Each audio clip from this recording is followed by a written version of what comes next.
నారికేల దీపం ఎంతో శ్రేష్టం కూడా. ముందుగా ఒక కొబ్బరికాయను తీసుకొని సమానంగా పగిలేలా చూసుకోవాలి. ఒక కొబ్బరి చిప్పను నైవేద్యంగా పెట్టి 3 కళ్ళు ఉన్న కొబ్బరి చిప్పలో ఆవు నెయ్యి లేదా నువ్వుల నూనె వేయాలి. ఆ తరువాత 5 ఒత్తులను ఒక్కటిగా చేసి దీపాన్ని వెలిగించాలి. ఆ దీపాన్ని కింద పెట్టకుండా ఒక పళ్ళెంలో బియ్యం పోసి దానిపై కొబ్బరి చిప్పను పెట్టి దీపాన్ని వెలిగించాలి.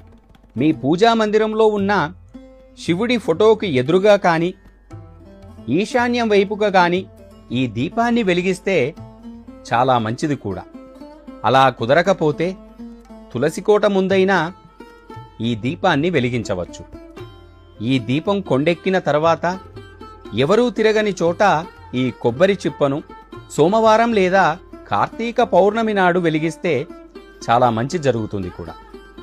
అప్పుల బాధ నుంచి భక్తులందరూ కూడా బయటపడతారు. ధనప్రాప్తి కలుగుతుంది. సుఖ సంతోషాలు కూడా వెల్లువిరుస్తాయి.